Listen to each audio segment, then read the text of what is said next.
নমস্কার, সকলকে স্বাগত। আজকে একটা মোচার খুব সুন্দর ট্রিক্স নিয়ে চলে এসেছি, যাতে আমাদের হাতটা কালো না হয় এবং খুব সহজে চটপটা আমরা মোচাটাকে কাটতে পারি।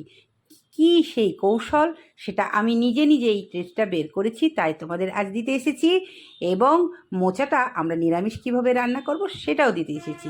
প্রথমে আমরা মোচাটাকে সুন্দর করে ছাড়িয়ে নেব, পাট করে ছাড়িয়ে নেব। ছাড়ানোটা আমি অন্য দিন দেখাবো।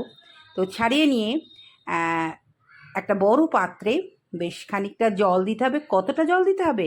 যতটা মোচা ততটা জল দিতে হবে, দিয়ে ডুবিয়ে রাখতে হবে। ডুবিয়ে রেখে 40 মিনিট একদম ভালো করে ঢাকা দিয়ে সেদ্ধ করে নিতে হবে। সেদ্ধ করে নেওয়ার পর ভালো করে জলটাকে ঝরিয়ে নিতে হবে। এই জলটা নষ্ট করব না। এই জলটা কি করব, আমি যে জৈব তরল সার করি তার মধ্যে দিয়ে দেবো। কেন দিয়ে দেবো? কারণ এতে প্রচুর পরিমাণে আয়রন আছে। তো গেল। তো এইবার দেখো, আমি সুন্দর করে সাজিয়ে নিলাম। নিয়ে কী করব, বটিতে একদম যেভাবে আমি কাটি ঠিক সেম কাটবো। আগেরটা আমি কাঁচা অবস্থা যখন কাটতে যাই তখন কি হয়, হাতটা পিছল হয়, হাতটা কালো হয়ে যায়। কিন্তু এই অবস্থায় যদি আমি কাটি, খুব তাড়াতাড়ি খুব সহজেই আমার কাটাটা হয়ে যাবে। দেখো, আমি কমপ্লিট করে ফেললাম খুব তাড়াতাড়ি। ওটা যদি আমার 20 মিনিট লাগে, এটা আমার 10 মিনিট কেন 7 মিনিটে এটা আমার কাটা হয়ে যাবে। খুব সহজ পদ্ধতি না? চটপট হয়ে গেল। এবার আমরা এটা নিরামিষ, সম্পূর্ণ নিরামিষ কীভাবে রান্না করব সেটা বলতে চলেছি। দর্শক বন্ধুরা, তোমরা সাথে থাকো, একদম স্কিপ করবে না।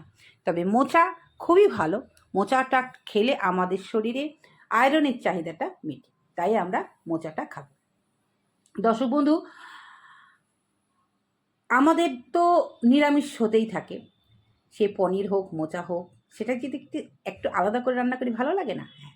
তো দেখো, প্রথমে আমি ইন্ডাকশানে কড়াই বসিয়ে দিয়েছি, সরিষার তেল দিয়েছি, তেজপাতা আর শুকনো লঙ্কা আর জিরে দিয়ে দিয়েছি। দিয়ে এবার মশলাতে কি আছে, এতে জিরে আছে, টমেটো আছে, আদা আছে, গরম মশলা মানে গোটা এলাচ আর দারচিনি, এই দুটো দিয়ে আমি পেস্ট করে নিই। এর মধ্যে সামান্য একটু চিনি দিতে হবে, আর বাদাম আগে থেকে ভেজে নিতে হবে। খোসাটা যেন না থাকে, খোসা থাকলে কিন্তু ওটা খারাপ। তোমরা তো দেখেছো, আমার বাগানে প্রচুর বাদাম হয়েছে। এখন বাদাম ছাড়াচ্ছি আর বাদামের রেসিপি বানাচ্ছি। তো ভালো করে নাড়াচাড়া করে নিতে হবে। কতক্ষণ না, যতক্ষণ না তেল বেরোচ্ছে। তেলটা যেই বেরিয়ে আসবে, তখন আমি আলাদা আলু, সিদ্ধ করা আলু আমি দিব এতে। কারণ তেলে ভেজে দিলে একটু শক্ত থাকে, এটা তো একদম পেস্ট করে দিতে হবে, মানে মোচার সঙ্গে মিশিয়ে দিতে হবে যাতে মোচাটা টাইট হয়। তাই দর্শক বন্ধু, এভাবে নাড়াচাড়া করার পর এবার সেই মোচাগুলোকে এর মধ্যে দিয়ে দিতে হবে। মোচাগুলো দেওয়ার পর অনেকক্ষণ নাড়াচাড়া করতে হবে। নাড়াচাড়া করার পর আমাদেরকে কী দিতে হবে সেটা আমি তোমাদের দেখাবো। আর আমার যেহেতু বাচ্চা খায়, তার জন্য আমি গোটা কাঁচা লঙ্কা ব্যবহার করি। এবার তোমরা যদি মনে করো মশলাতে কাঁচা লঙ্কা বাটা দেবে তো দিতে পারো, আবার কেউ যদি মনে করো শুকনো লঙ্কা, তাও দিতে পারো। এবার দেবে, যতটা আমি তেল দিয়েছিলাম ঠিক ততটাই ঘি দিতে হবে, গাওয়া ঘি। এটা আমার পুরো হোমমেড। আমি বাড়িতে কিভাবে ঘি করি, হ্যাঁ, আমার সব চ্যানেলে দেওয়া আছে, তোমরা চাইলে দেখে নিতে পারো। দেখার পর সেটা তোমরা বাড়িতে অ্যাপ্লাই করো।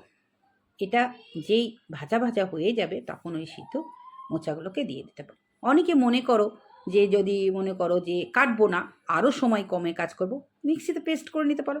আবার কেউ যদি মনে করো আরও টেস্টি করব, তোমরা শিলে বেটে নিতে পারো। অনেক রকম আছে, রান্নার তো অনেক রকম আছে, তাই না?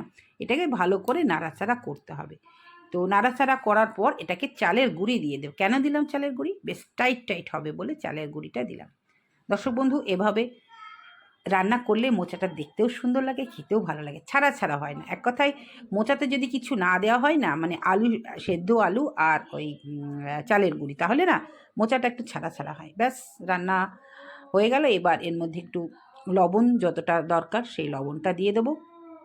লবণটা দিয়ে মোটামুটি এবার নামিয়ে ফেললাম, হয়ে গেল মোচা রান্না কমপ্লিট। কেমন লাগলো অবশ্যই জানাবে। আবারও ফিরে আসবো নতুন কিছু নিয়ে। আজ আসি।